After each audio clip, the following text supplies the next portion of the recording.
And with that, we are now moving to the final segment of the conclave. The next discussion, actually it's not a discussion, but it's going to be an informal conversation that we will be having with our experts on the topic smart and sustainable building cities for the people. I would like to begin by inviting the moderator for this informal conversation. We have with us Architect Jayesh Hariyani, the CMD, Senior Principal, I&I Group. He has served the building and design industry for over 30 years, 3 decades now. He's worked in Europe, US, and different parts of Asia, and has led regional planning and urban design projects totaling 75,000 plus acres in India and internationally as well. That includes many gold as well as platinum rated IGBC certified green projects. I invite the moderator over here once again, Architect Jayesh Hariyani, to please join us over here. Welcome, sir. Thank you, sir. I would like to now call upon our panelist over here. We have with us the director of Rushabh Group, Kamlesh Bellani, a multidisciplinary engineering and infrastructure firm, Rushabh Group, that designs, builds, operates, and manages multiple projects, offering comprehensive infrastructure solutions to every field. Mr. Bellani believes in ensuring safe, sustainable, smart, yet economical and environment-friendly engineering solutions. Welcome, sir. Marching ahead, we have our next panelist joining over here. We have with us Mr. N.K. Patel, Founder, Director and Group Chairman, Sun Builders Group. He's a postgraduate in urban planning from CEPT University. He served in the Gujarat government's town planning department and has worked as a town planner at the Ahmedabad Urban Development Authority, ODA, for nearly 17 years. We welcome you, sir. Thank you for joining. Joining the panelists, we have with us Mr. Prashant Parmar, the founder and principal of Shayona Consultant. Architect Prashant Parmar established his firm in 2000, Shayona Consultant, and today is one of the most established architectural and interior projects in Gujarat. He has an experience of 22 years in this field and has delivered innovative design solutions for a wide range of developments. Joining them on the panel, we have with us Sinha, Managing Director, Savvy Group. Sinha began his professional career in Chicago, working on multi-million-dollar infrastructure projects, and returned to our country, India, in 1996 to establish Savvy Infrastructures along with 2 of his college classmates. He's extremely passionate about sustainability and technology. And joining the interesting set of panelists over here, we have Yatin Pandya, the founder of Footprints Earth. He's an author, activist, academician, researcher, as well as practicing architect. He has been involved with city planning, urban design, mass housing, architecture, interior design, product design, as well as conservation projects. He has been a visiting faculty at NID and CEPT University as well. We welcome you all. Thank you for joining us, and the panel discussion is all yours.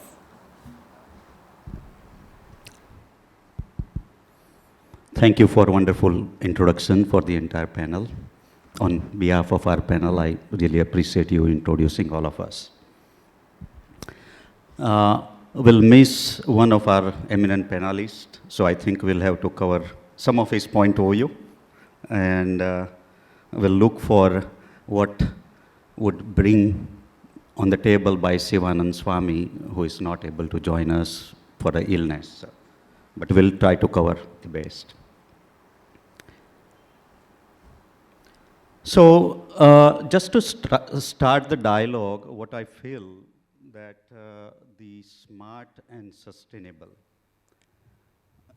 2 words have been bombarded to all of us in past decades and more recently, and have a meaningful dialogue, and we all are tuned in when we talk the word smart or sustainable. It's important that we define it so that we are all on the same page and we'll have a productive discussion. So to start with, I'd like to just ask each of you just elaborate on what sustainability or sustainable word means in the context of today's discussion, as well as the smart word means.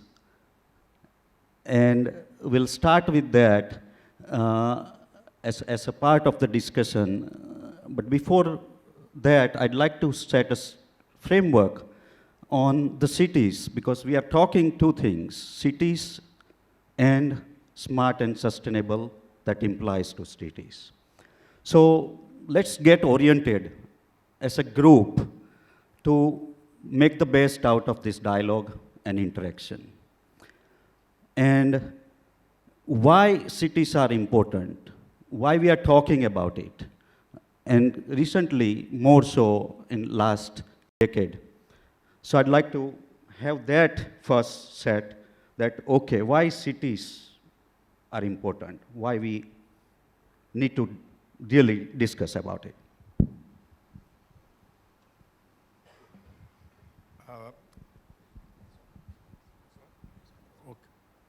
Hello. Basically, we know by 2050, the global population, so half of the global population is going to be an urban. And in that case, urban means city. And as we know, cities are always growth engines. And it attracts, since if we talk about India, we were less than 15 to 70% urban during independence, 1947. Today it's about 28 to 30%. So in that case, the migration, the opportunity for employment is not there in rural area. So people are migrating. So day by day, it's an urban explosion. And in that case, we cannot stop them. So we want a safer city, livable city, and which is economically viable. So not only the sustainability, with the sustainability there are n number of we will be discussing, there are n number of factors and criteria. But compared to the rural, the density of urban area, the inadequateness of infrastructure, high dense, high rise buildings, more energy usage. So these are the factors. So we have to talk about the sustainability, how we can address in a city area. Thank you, thank you. So let's first get through this why city, and then we'll come to the sustainability and smart. Anyone want to join in? Yeah, there are two ways to look at it. One is to go by the projection, and second one is to question or reverse the projection. And I'm of the second opinion, because there's nothing wrong about cities or whatever about the city, but at the same time, it's not, not going to sustain if it's only cities, because there has to be other set of things also coming from other aspects than just the city. That's number one.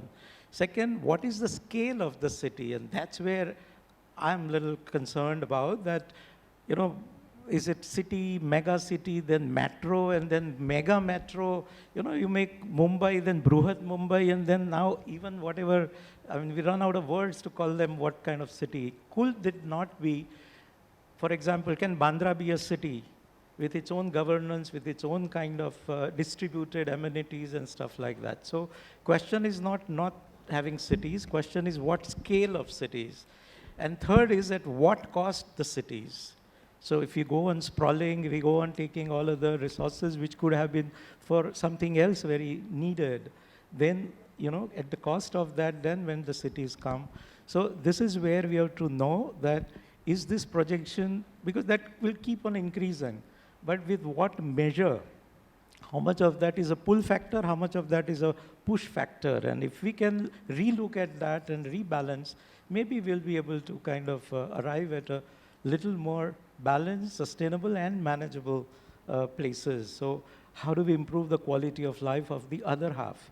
And that is where maybe the kind of migration, kind of other sort of reasons why it is unduly increasing might be checked. So we need to know the potential and the kind of carrying capacities, and within which, if we allow that to happen, so it's not that one animal can become mega, mega, mega. It can have 3 babies.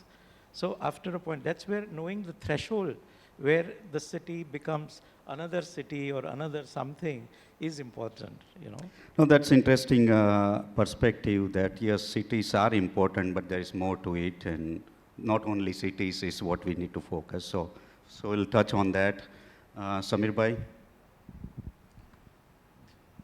Very interesting viewpoints from both, though not contrary actually. The question is why cities? And the reason is very simple, that the GDP exists in the city. Unfortunately or fortunately, our GDP exists only in the cities. 100 years ago, I think we were all farmers. Today, less than 1% of us are farmers. So where are we going to go? We are going to go to the cities. And the cities grow because the cities offer hope. That is the big reason why cities keep growing, because the cities offer opportunities, offer the economics, offers hope, offers a life which is better than in the villages. If that was not true, people would not migrate. So though we can get into the debate of how do we create smaller, better, more livable cities, the problem that we are creating for ourselves without any check right now is this whole problem of an urban sprawl, where every city is becoming, like Yatin Bhai says, a metropolis is becoming a megapolis, and a megapolis, I don't know what it will become. But that has been corrected by a lot of these Western countries, and we probably have to look at that and see how it can be done. Unfortunately, the problem with India is that a lot of it has to be based on town planning. It has to be engagement with the government on the citizens. There's a lot of mistrust which needs to be addressed. People have to have faith, and the government has to be responsive. So there are very complicated issues, but cities are a reality that we have to address.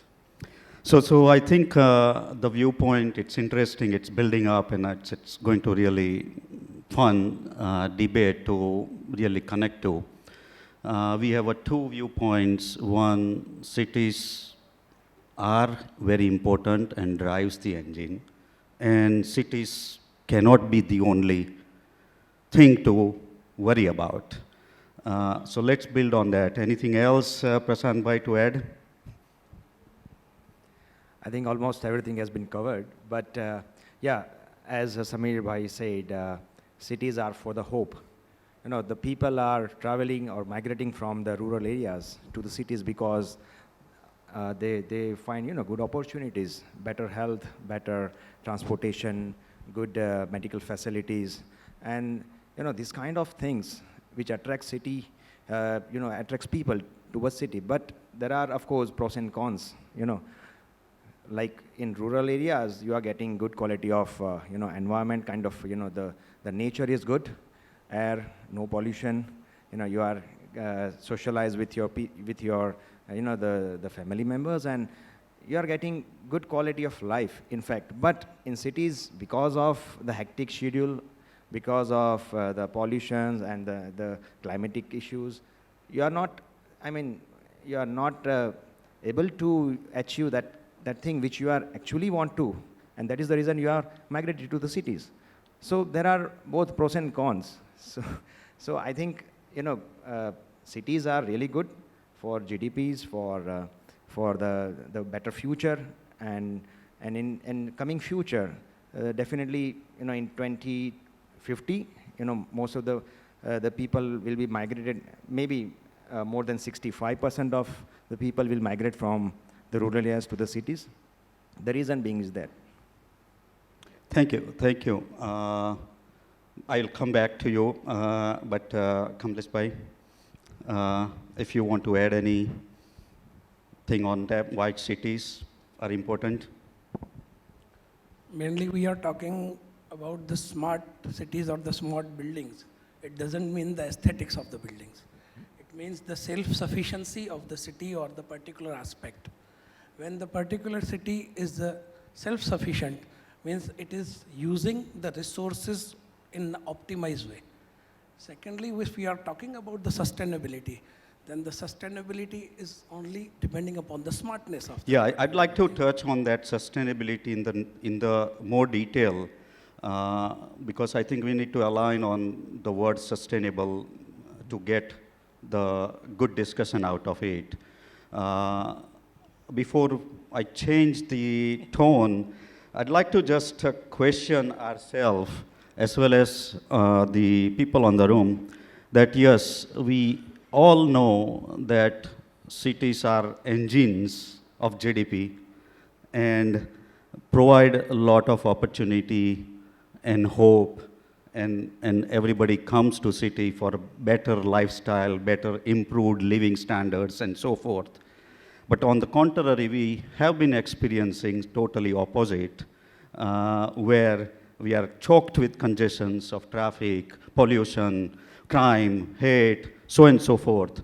So we'll need to touch on those while we maintain the benefits of the city as we progress, and I'd like to challenge ourselves to bring some of those ideas on the table.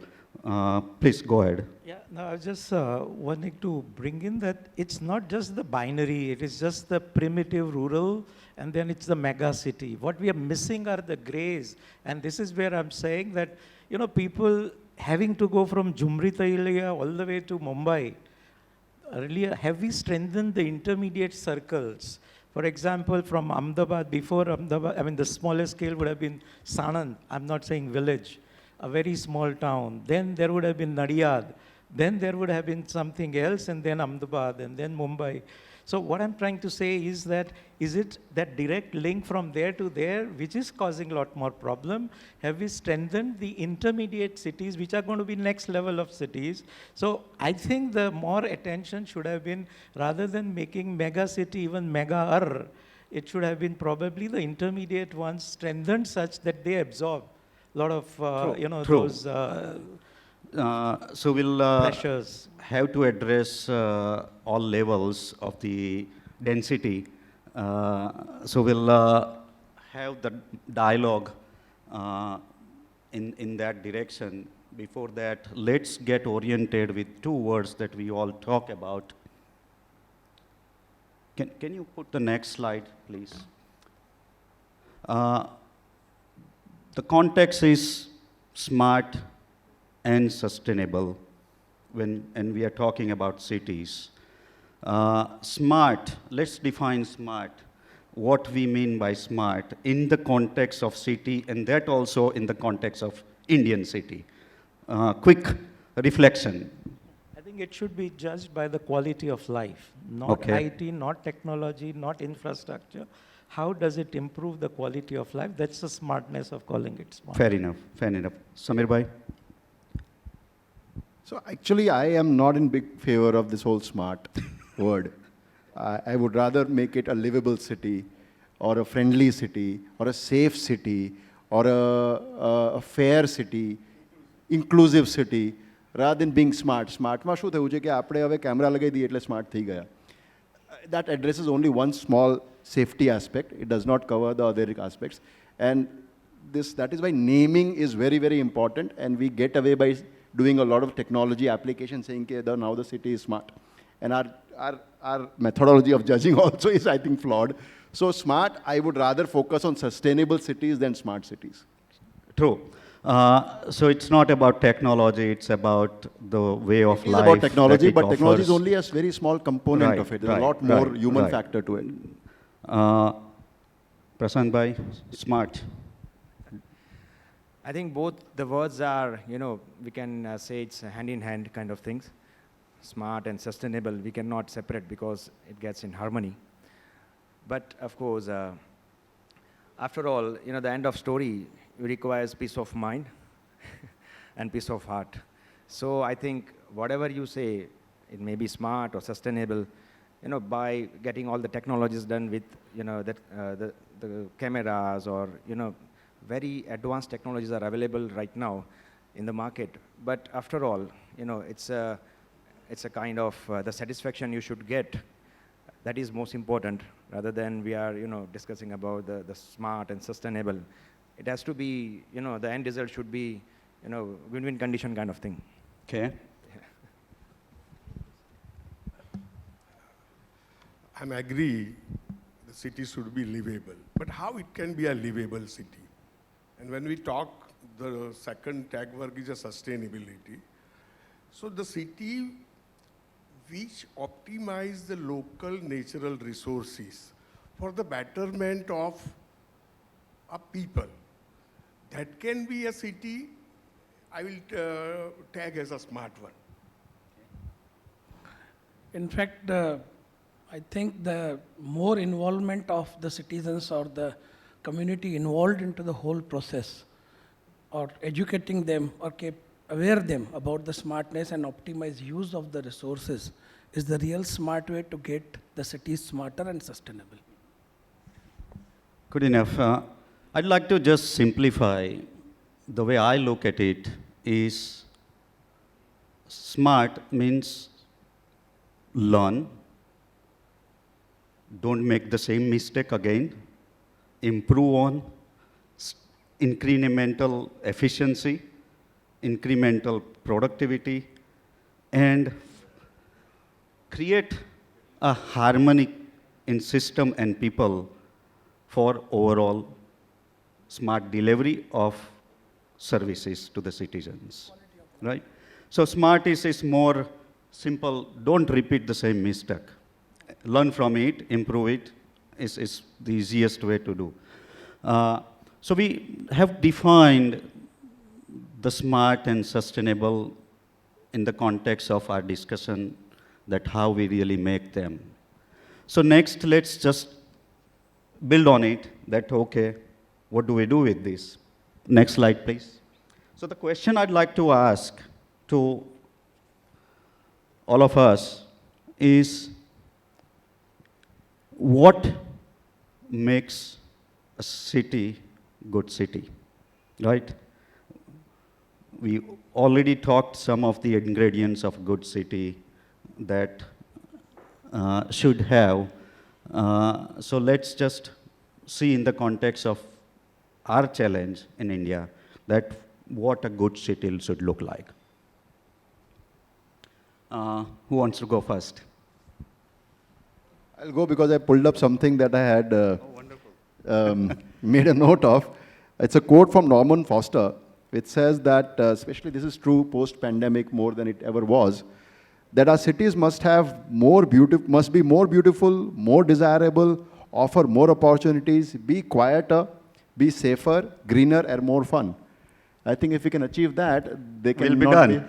We'll be done. Thank you.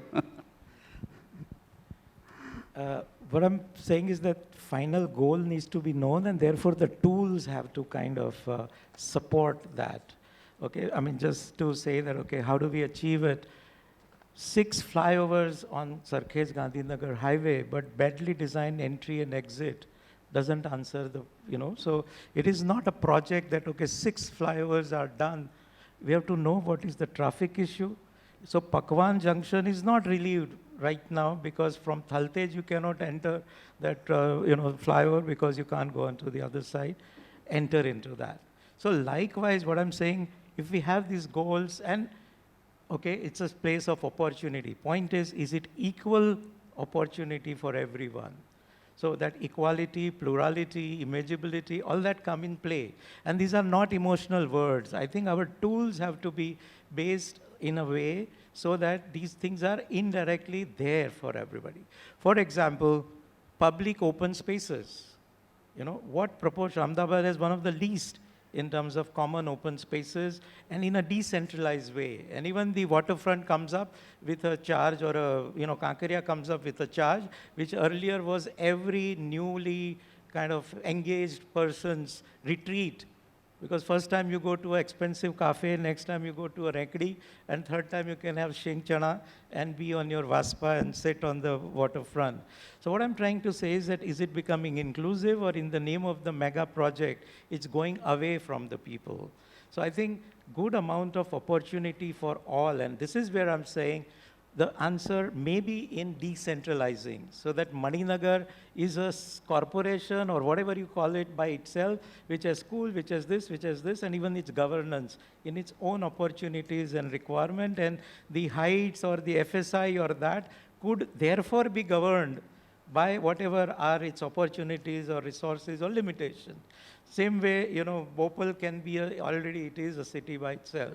So if we think that way, then it is not the same yardstick that applies from Basana to, Nicole in that sense. So once we know that, then only things can be sustainable. That grandmother gets its own right as well as duties and share, and so does a young child. Right now we are saying one yardstick, if you're not earning, you're not good. But we forget that they did their part when they were young, okay? So I think in that sense, equal. So it's not romantic idea.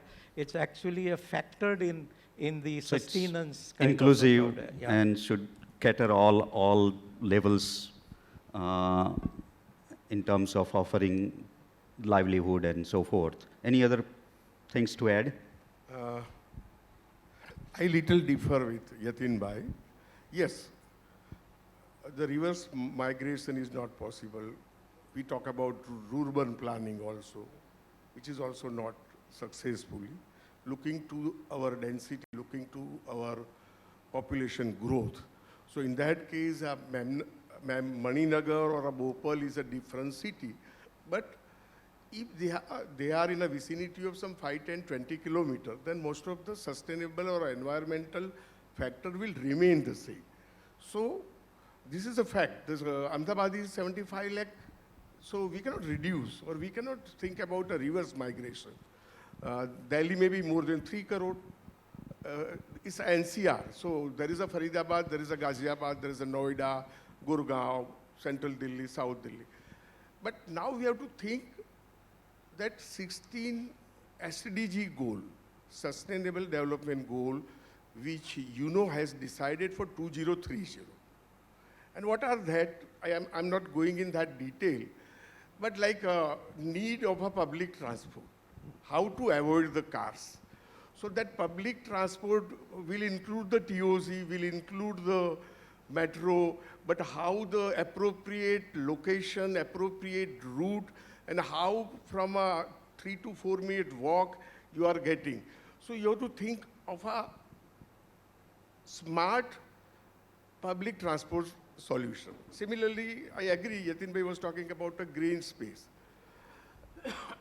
Most of the people have visited in New York, the Central Park. What was that? So in early 1920, there was a plague and other pandemics in New York. At that time, one retired Navy health official, he became an activist and he forced the government, the federal, local government, to create a central park. Now, what is the situation? So if you go back to May 2020, that central park was converted into a hospital. So now, for a smart and sustainable city, the resilience, you have to create that open spaces where the people can go, access for all the people. And it should be safe also, that access should be safe also, free also, but it should have multi-uses when it is required. That is second thing. Third, we have to think about water conservation, recycle, reuses, and particularly the food waste. I will tell you the garbage cost. Suppose you are staying in a Godrej Garden City, which is about 22 or 24 kilometers from the solid waste disposal at Pirana. So your truck, that dumper, has to go 50 kilometers to and fro. So in that case, I agree with Yatin Bhai, there should be a 5-10 kilometer ward or a zone or a sector where such you have not to carry the 25 kilometers solid waste. Actually, we had done an actual study. Every TP scheme of whatever 100 hectare or whatever it is, if it has a provision for the solid waste, yes. First it will not be a mega mound, so that you have different technologies, medium technology, low technology, and with tricycle people would be able to transfer that. It will create also an employment, and it will be more effective as well as less kind of... So I think we have created already a monster, yeah. And we need to now break it apart to restructure the governance, restructure the overall administration so that it's really feeding into each other and harnessing in a more holistic way as a single, unique, but at the same time, in individual levels, it is always not one or the other. The answer is that you have to reevaluate the situation which we already are in today, and then make a sense out of it. So in our context, it's a challenge that we already have, and we need to reframe it and try to solve it as a new overlay. That's what I think will help. But Samir bhai, you want to add anything? So just wanted to add that as a benchmark from a common man's or a citizen's perspective, a good city would be would be a city that increases my leisure time. If it can increase my leisure time by, let's say, 3 hours, 4 hours a day, or 3 months a year, then that's a great city. That's very well said. Right. That And family that time, can we leisure frame a time. benchmark which will establish that, which is a factor of Reduce transportation, your stress time also. everything. It's Happiness. I mean, happiness. we all. But again, that is a factor of urban planning. That's a factor of transportation. That's a factor of zoning. That's a factor of FSI. That's a factor of gardens. That's a factor of everything put together. How far are your schools? How far is your walk to work? How far is the nearest bus stop?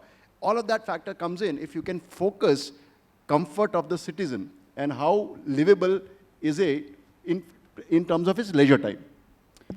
Good. You have anything to add? I think there are many actors in this whole game. Everybody has to play a part into that. Whether it's an architect, a designer, a user, the authorities, the builder, industries, infrastructure development, each and everywhere the challenge is there. We need to identify that challenge, we have to deal with it sensibly, and we have to give the resultant accordingly. It is the duty of everybody to observe, to use the minimized resources, and to live quality of the life, environment-friendly life. Yeah.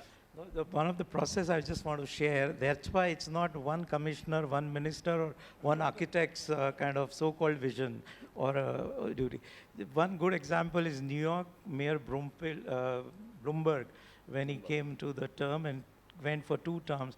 I've personally seen some document which he had identified 192 resource persons with these interconnected kind of studies done over more than a year and a half. And I've seen that one water consultant would say, okay, our problem is the old flush tank, because drainage is not about treating, but throwing into the sea. But the other one says, okay, yeah, but to do that, then we need to upgrade. So technologists would say, change it to this. Finance guy would say this. And they came up with 200 recommendations, in which on one side there was this not dumping the thing and upgrading the old 6-gallon flush. And on the other side, like Kelly Park and all that, increase more decentralized and separated small parks. So they came up with, after good study with cross-references, 200 recommendations, which is what they implemented. So you have these high line also conserved on one end, and the other hand, new parks created on third end to see that the waste doesn't get dumped into the sea, which is what we are missing, a good research, data, and therefore policies based on that to even reverse. You know, they could reverse those 47th or 42nd Street kind of areas also, the cancers of that place. So I think it's possible. So rather than saying that this is the route, I think we could also see what should it be. And I think pandemic has given a good lead also onto that. True. I'm surprised. I was expecting, nobody said a good city is made up of a good citizens. That's the key requirement to start, that first you start with yourself and the rest follows. Similarly, I was hoping that somebody would say that bringing the good quality of regulations, bylaws, the planning, that's what really guides the good city in the first place. So I'd like to just elaborate if any of you want to speak a bit on that. I would definitely want to make few direct points, but building bylaws, I think we have a lot of these which are very difficult to qualify. that, okay, so many wattage per square foot, and you have this software which says, or the lead rating, or any GRIA, etc., etc. But a simple building bylaws finally is a tool by which you're going to get thermal efficiency, quality of life, open spaces, etc. 2 or 3 examples. One very simple. Earlier we had 4 feet balcony, which was free of FSI, and which actually had a good rain cover to the opening, shadows to the opening. It, I think, improved also the quality of building because it could withstand all those external pressures. Now 2 feet instead of 4 feet, that's fine. But 2 feet you cannot use at the floor level. Now this is absolutely regressive and dumb. You know, I can have 4 feet on my side, 2 feet extra, and can have a 6 feet terrace, but no, you can't do that. I can have that 2 feet as an architectural stupid projection, which is fine, but 2 feet of a wardrobe, I cannot do, which would be insulative in a hot climate, which would also bring me extra 2 feet space in a very middle class room with 10 by 10 as the only space and whatnot.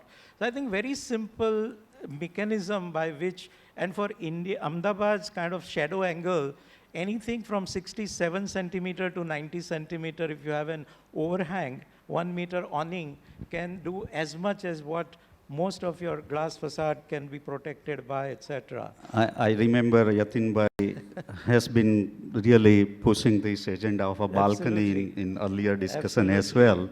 I hope that people understand the deeper context of it. It's not just about the balcony, but it's much more in terms of the philosophy of the bylaws and how bylaws can really create the urban realm. Similarly, two small similar things, just quick ones. See, if you have a horizontal township, we have to have certain kind of open spaces, this, that, for everybody's access. Why can't that be a norm for a high-rise, where at my level, I need to have, let's say, 3% of that much area has to be open, because that's where I lose the contact with ground, and high-rise living, we've just not understood that. So what are the outdoor spaces which I must have to qualify as a good home? It becomes part of bylaw, everybody would provide for it. True, you know? true. So these kinds of things that finally what adds up to make it into a good livable space is what should frame the bylaw rather than just being punitive and kind of very deterrent in a way. So now, I mean, we talked about what makes a city a good city. We talked about sustainable in the context of city, smartness in the context of city. I'd like to just elaborate a little more on how we really utilize these issues to transform, and how do we make a city in our context with the smart and sustainable knowledge that we have. So can each of you at least discuss 2-3 points on how we really do that? Yatin bhai well said that there should be some strict bylaws and add-on factors into that. But whether we are disciplined enough to follow such guidelines and such bylaws, we are always finding out the loopholes out of it. That's what I said, good citizen. Correct. And second thing is that we all know since 1947, we have been learning, our generations have been learning, we are watching the things happening. But it is depending on us, it is dependent on you people, you citizens, each and every member who is a part of the society, that we have to follow the guidelines, the discipline of our own, rather than fingering on the other part. हम लोग जैसे बोलते हैं कि भाई पानी एक precious commodity है, प्रेशियस कमोडिटी है तो आप देखिए उसका वेस्टेज आप कितना कर रहे हो. A simple small society of 200 square yard, the ladies are washing the compounds 2 times in a day. It is why these things are happening, because the things are available at the minimal cost. It's a free cost. You are not having the value of the free. So unless and until we are putting up some value into it, some penalty into it, which is pinching your pocket, then only we are learning. We are not disciplined in that way. कि हम लोग खुद ही अपने discipline से ये चीज़ ना करें, अपना कचरा उठा के बाहर वाले के कचरे पे फेंके, भले उसकी गंदगी खराब हो, उसका घर खराब हो, अपना घर साफ सुथरा हो. तो we are adding the garbage to the society. We are cleaning our home? No. We are spoiling the whole area, whole city, and the close vicinity.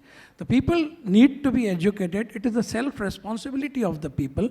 आप लिफ्ट की बात करिए, उसके अंदर पावर कंजम्पशन का आप रेगुलेट कर सकते हैं, पानी में कर सकते हैं, वेस्टेज में कर सकते हैं. स्मार्ट बिल्डिंग की हम बात करते हैं तो आउट ऑफ द कंट्री आज कितने एनआरआईज हैं, कितने सारे लोग हैं जो बाहर जाते हैं, सब चीज़ों को देखते हैं, वही चीज़ वहाँ बाहर नहीं थूकते हैं, यहाँ आके वो बाहर थूकते हैं. These small issues are there which we realize, but we are not taking any initiative for that particular point.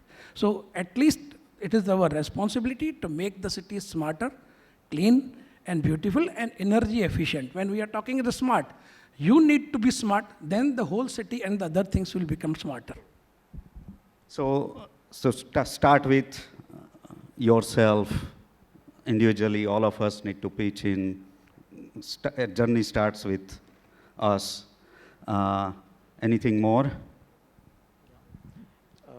No, I want to bring some little bit of hope for the reversal.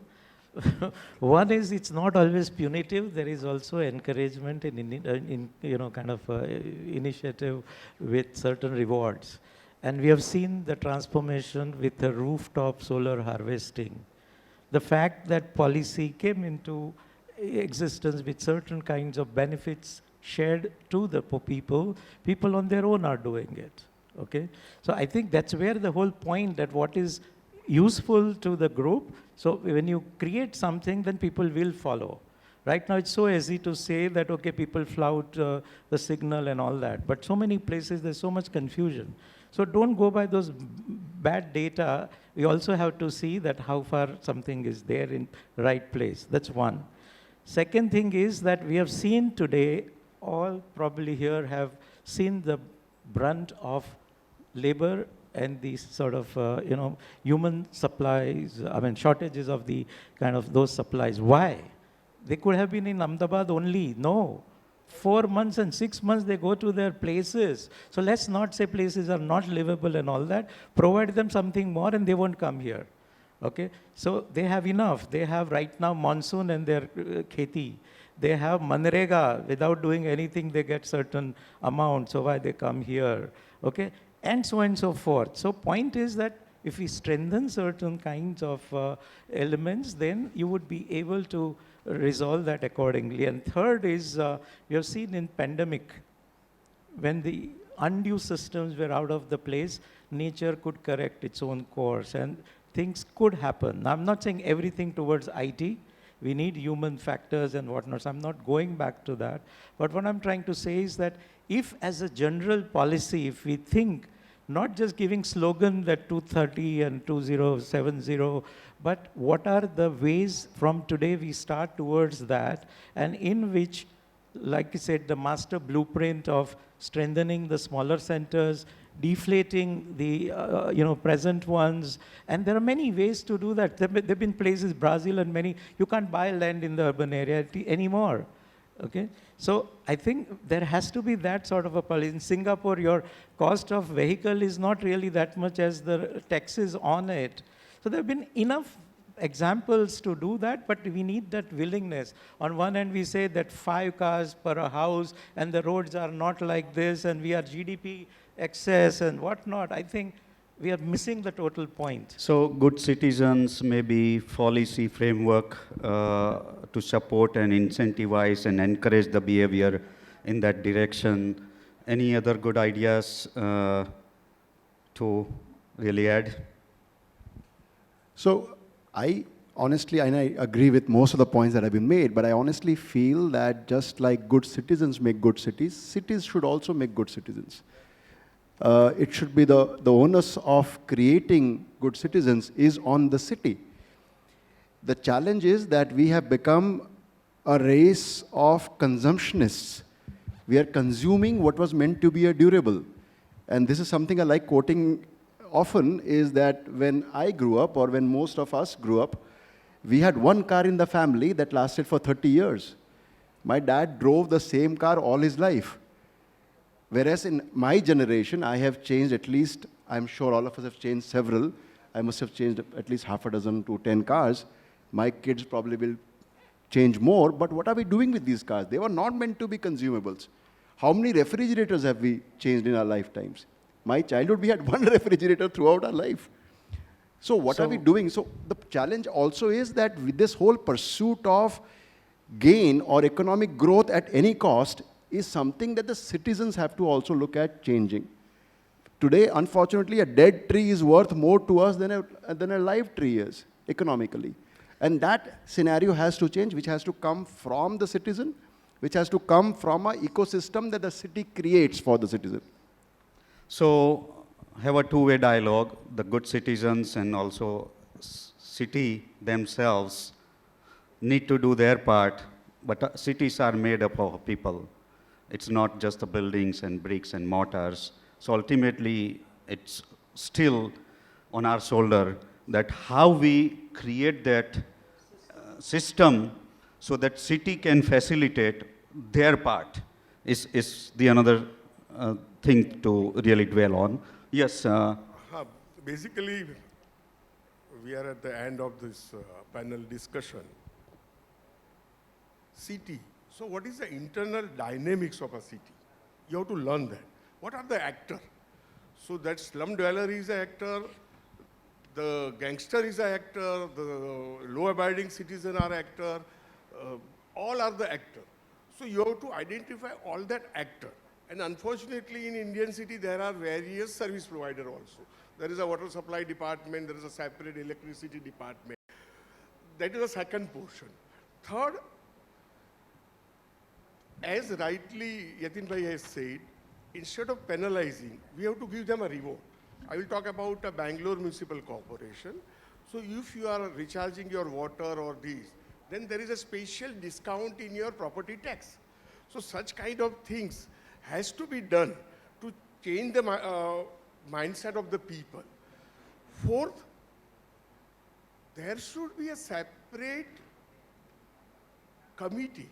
As he rightly said, Yatin bhai, they called some 100 or 200 people, allied citizen, either from environment or from built environment or from architecture or from art.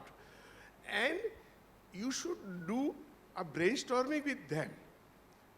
Have a plain paper and ask them, what do you think about metro? What do you think about a Kakariya Lake? So all that things, and in that case, there are a number of the subsidies and other things. But when we talk really the inclusiveness of our urban poor, so we are failure. Inclusiveness of our urban poor is not there. So is any TP scheme look after the informal traders, the hawkers? No. Go to Ranna Park Charasa, go to Jodhpur Charasa, you will find the informal trading, I think much more than a formal trading. Exactly. So you have to make a,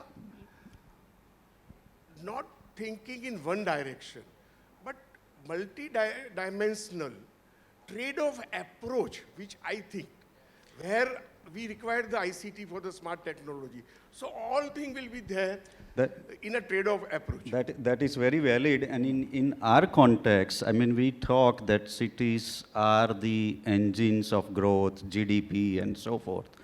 Our structure of a business is unorganized, smaller, mom and pop type of a overall culture, which is transforming, whether we like it or not. But that's the reality. But how a city can really strengthen the informal economy of the city, because that's the majority of the livelihood for the mass of the population that cities that's dwell. what was one of the points, that most of the things that formal system is not being able to reach out to is what is supplemented by this informal or a parallel economy or a parallel city. So it's not always a burden, you know. For example, people in Dharavi, they just need a land, but they are actually producing huge amount of, you know, economic whatever activity and supply chain also. So the point is to recognize that these are where formal system is not able to reach out. So a support mechanism. And more than 20% of every possible thing is what is provided by that. I mean, then look at the mindset. On CG road or any road, XYZ, you know, Nano to Mercedes or Porsche, whatever, if I pay parking, I'm allowed to have private ownership of that place for as many hours, which is helping nobody. It is just some one person's out of whatever million citizens. As against a hawker, which is there because you want him to bring that aspect there at that time, at that price for you, and you're calling him an encroacher.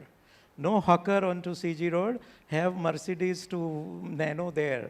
That's the mindset, you know. True, true. It's interesting that, many of you may not know the numbers that we are talking in terms of hawkers or informal economy of the city. How many hawkers does Ahmedabad have? You will be surprised to know that number. I think maybe here on the table, one or two of no, but I think more than 3 lakhs hawkers, 3 lakh families are having their livelihood dependent on city of Ahmedabad, just on a corner here or there. And most of the, sort of solid waste management, and that also the gender parity. The ladies do most of the thing for rag picking to whatever. So the worst part of the cities not being able to handle the solid waste management is being looked after by the informal sector. True. So it's a complex issue, and generally we look for the Western examples or the successful examples which data for Indian context is always a challenge, number one. That, okay, are there a good example, a city or a 2 city, now smart city, 100 cities, the new initiative is happening. It's a first step in that direction to really touch on that issue that we are talking, because we need to discover ourselves or rediscover ourselves to solve the cities of India, which are good, livable, aspiration that we all have, and how do we deliver. So my question is that the initiative of a smart city mission, successful, not successful, good stories, bad stories, can we just touch on that? Just one small parallel example. Singapore in '97 had its kind of economy nosedive, and then they ran an analysis, and they said that from fisherman's village, when it got the riches, it invested in those concrete pagodas and very tall buildings, which did not make it attractive for any tourists to come there. So they lost its asmita, its identity, and that's why they rephrased their kind of initiatives to say we are about waterfronts and not Mustafa Mall, because now every place has Mustafa Mall, so to say. And that transformation of policy, so in their brochure they said melting pot of various culture, and the cover page was the Tamil Nadu kind of Gopuram's image in Singapore over there, So the point is to understand that India, Ahmedabad has its own cultural identity as well as its own kind of a sustainable image. And if we build on that, that would always help rather than calling it another Singapore, Hong Kong, or whatever, Bangkok, which is always going to be wrong, fake, and unsustainable. Sure. About smart city mission, if any thoughts? Is the smart city mission a good thing? Yes, it is. Is the government initiative appreciated? Definitely it is. Is it enough? No, it is not. The reason being the engagement of the citizen is not there. It's a great initiative, but it can't be pushed down unless people are engaged and involved and committed to doing it. That whole mistrust comes from this. And that is where I think the government needs to do more. But on a broad level, I feel the government is extremely progressive and doing the right things. Some things which are missing is also a factor of our own ecosystem, where we don't have any platform where we can engage with the government and say what we want. So maybe that is what forums like this will address. True, very true. I'll just extend a story in the response. We are working on one of these assignment, Rajkot Smart City, where we really made a lot of effort in reaching out, bringing the citizens' view, bringing them as part of the process. About 9 lakh out of 13.5 lakh citizens of the city we were able to reach, either in person or through social media or another platform. We had created 4 different variations of ideas for the city after a lot of research. And we said, okay, what, as a citizens of the Rajkot, which idea reflects your aspirations? And that's what we tried to implement. Now we can still debate that, okay, is that the right idea in the right but that's what the majority of the citizens said, this is what we want to commit to. And that's what we were able to really connect.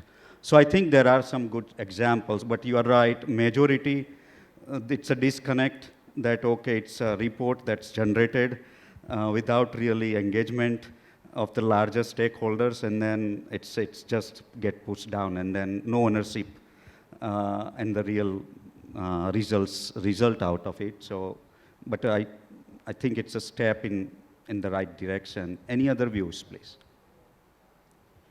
Particularly our Honorable Prime Minister, I think in 2014 itself, or in 2015, the Smart City Mission was started. But see the budgetary allocation. For 100 smart city, you are allocating some 500 or 1,000 crore rupees, right? That is not sufficient only for creating ICT or a smart camera or other things. But on the combined, you have created one movement, okay, smart city.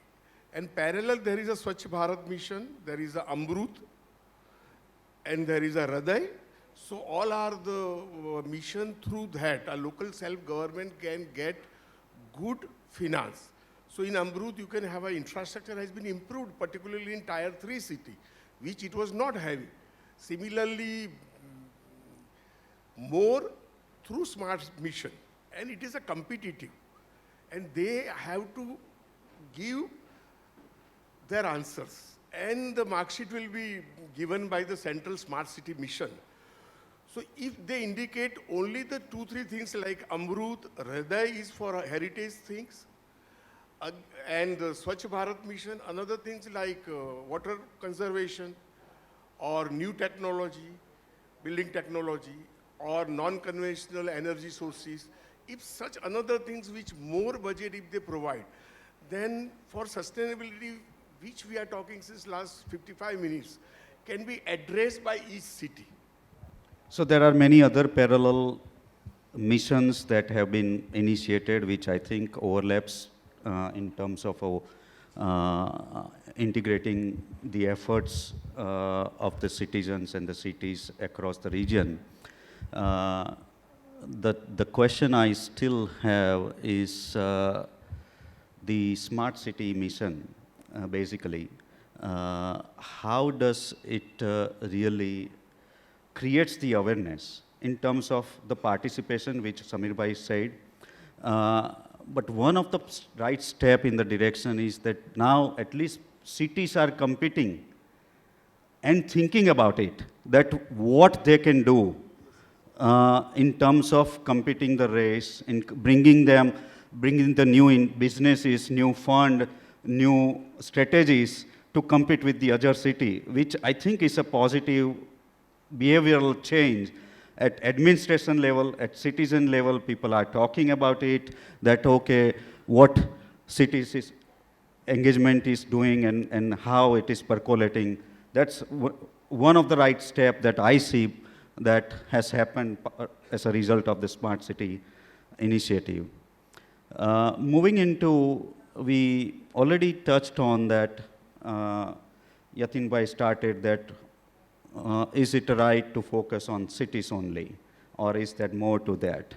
And can we really transform our cities without thinking of the other half? I think 65% of the population of India lives in the rural areas, and what is out there? What can we really do to connect the dots, to harness the potential that city can offer to the regions?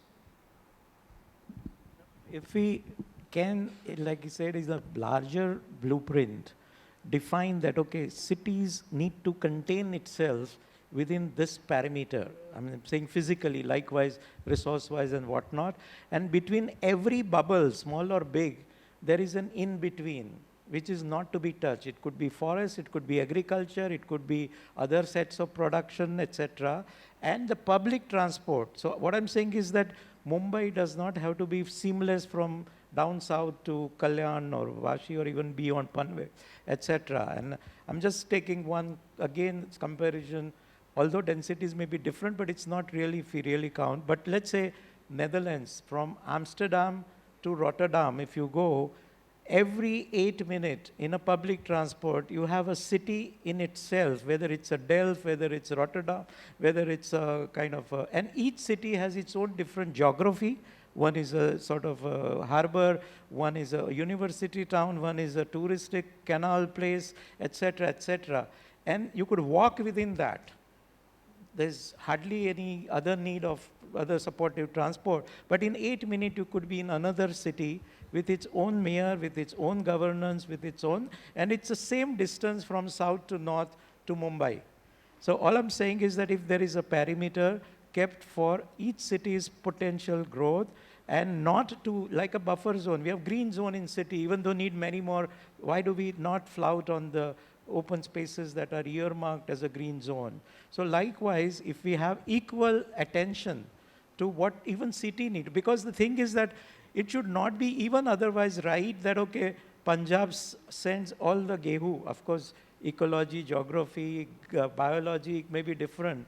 But why vegetables have to come from far off for Ahmedabad? Should it not be in the immediate vicinity? So sustainability goes at many levels, you know. So every city finds a local supply within its manageable perimeter. So those are the kind of production or the growth part for the other aspects which city itself does not produce. And simply last, my idea from long back when I was a student, that's when INI gave them those ones.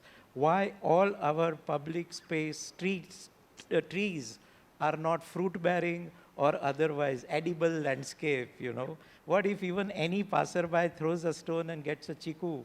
What is the problem? Right now we are not getting it, then at least somebody gets it. So how do we turn city into with an edible landscape into also productive into these aspects? Compulsive green on the terraces and so on and so forth.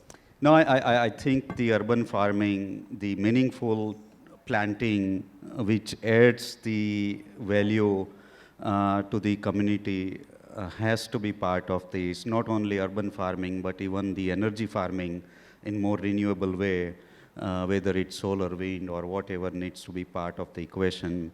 But how do we connect the two to really make a meaningful impact at city level as well as rural level? And without really touching this side of the equation, the migration is going to continue. We are already choking our cities.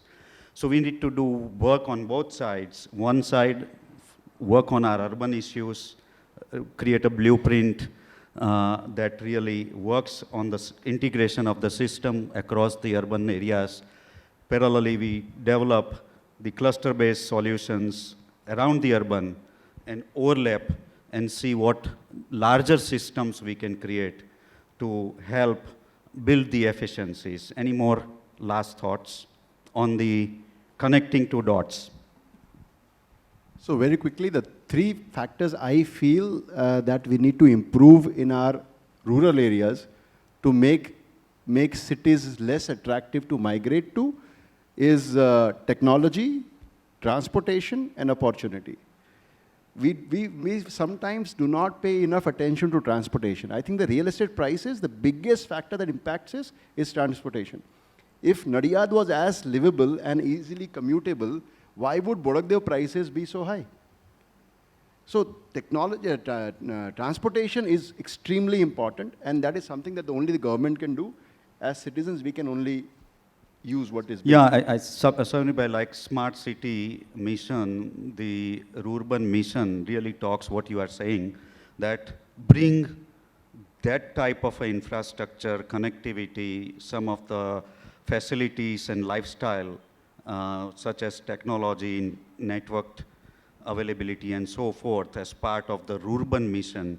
I think the leadership in the government side is also grappling with these issues of Absolutely. overlapping all these dimensions to really create a larger impact. But And- I'm extremely hopeful that technology will solve a lot of this problem. I'm extremely hopeful that, because I have seen in the last 15 years that the kid in Morbi has the same awareness, same information, same opportunities, same access to information that a kid in Ahmedabad does. So if that is changing, I think the opportunities are also changing. And True. that will change the ecosystem. And someday, hopefully, there will be enough happening in Morbi for him not to be able to migrate to Ahmedabad. In the interest of the time, I'm already getting the cheat here.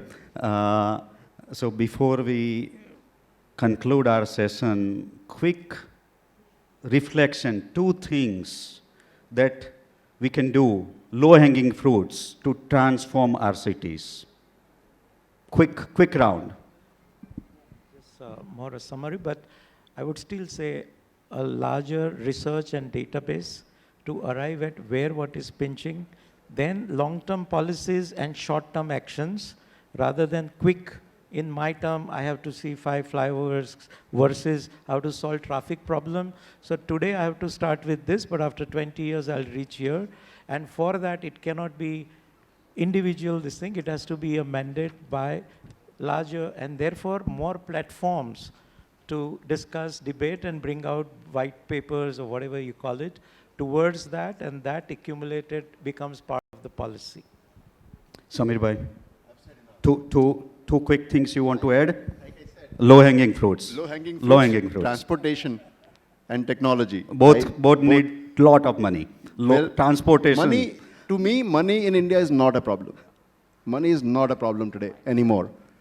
I think Prime Minister Modi has proven that. Money in India is not a problem. Yes, Prashant bhai, two quick things, low-hanging fruits that we can suggest. As Yatin bhai said, see, we can see the builders can come together.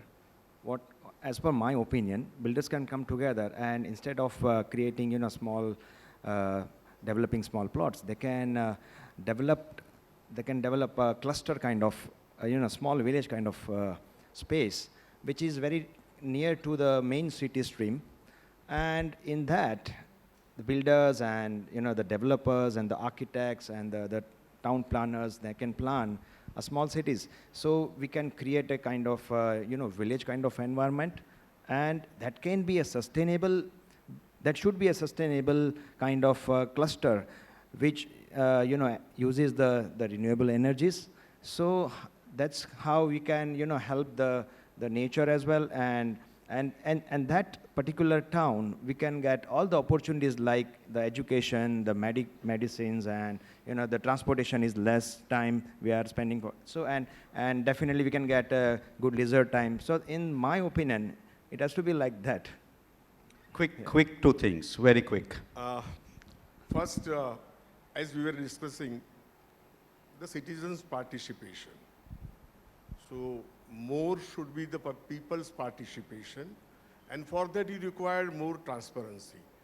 So induce transparency and activate the various citizens group. So at least you can win the 1/3 battle. So recycle, reduce, all that thing can be done by such NGOs and activists. And with that, we have not to forget the overall inclusiveness. Okay, as rightly said, about 15 lakh people are banging on a 3 lakh traders or a hawkers in the city. So 15 lakhs is a huge sum. So that inclusiveness is also one of the very key factors. Today we are having the technology with us, we are having the database with us. We can use that database and technology to achieve the smartness into the people as well as into the cities. And as many of us are visiting out of India also, so the many of the buildings or the cities are having the database on the screens. So this building is saving this much of water, this much of energy, this much of the natural resources and all. Then the people are just watching it and getting the inspiration from that part. That is bringing the awareness to the people. People are involving themselves into the whole system. So by doing that, I think so the awareness comes, and accordingly the involvement comes into the matter. Wonderful. I think a lot of good thoughts, quick thoughts and reflections, data, citizens' drives, stakeholders' participations, and so forth. A lot of good ideas out there. Just a simple takeaway I would encourage: do little things. Plant a tree. Maybe get your friends to plant a tree. Then see where the tree grows. Whatever you can do, do little things that will make a bigger difference slowly but surely. So with that, I'd like to conclude our session and open up that forum if there are any quick questions from any of you for our panelists.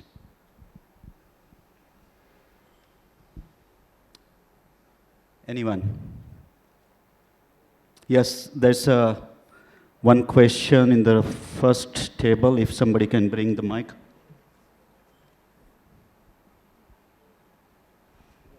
Due to the paucity of time, we can just take one question. Hello. This is not question, it is a small concern. See, so far there's not that much challenge in a car parking, but as the city grows and that electric vehicles is coming into the picture, so just means the concern with government can do something if any builder or developer is do a kind of particular to encourage that what you call solar panels or electric vehicles infrastructure. So there's a possibility the government can do something. You wanted answer or that was a comment? This is a thing, means we people like a builder and developer, we can push to government to do some kind of encouragement for any like privilege if we are getting in terms of FSI or whatever. I'm not sure about that, what they can do, government. No, I mean, the initiative by many of the NGOs, organizations to pushing such things is already happening as a group and as a collective effort.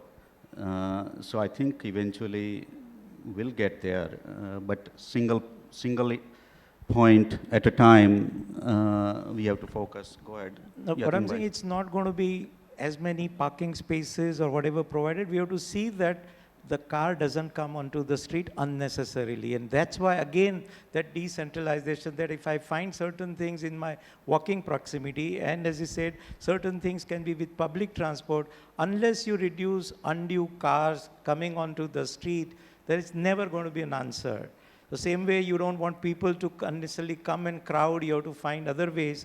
Same way to reduce car onto the thing. So punitive ones like Singapore, the tax so high that it's more than the cost of the car. So that it is London and whatnot, some 24 pounds if you have to get into the old city. So one side you reduce them to come into this, and second side more opportunities. You don't need to take a car. What we used to have, you know, Jaipur city, 800-meter grid where you get the bazaar, the city level amenity, which means it's less than 10 minutes from your house wherever you are, not more than 400 meters. So you could be availing city level amenity at not more than 400 meters. That's what is the idea, whether Chandigarh, same 750 by 1000. So unless you reduce the car coming onto the street, and for that, right from that policy to every other measure has to come up. Otherwise, it's a involved challenge. First, you need to think of the transportation. If the transportation is also enough to people travel without cars, so I think it needs to be integrated, not just a policy driven, but as a holistic solution. Because if you just penalize, but you don't have the transportation to really facilitate, then also you have a problem.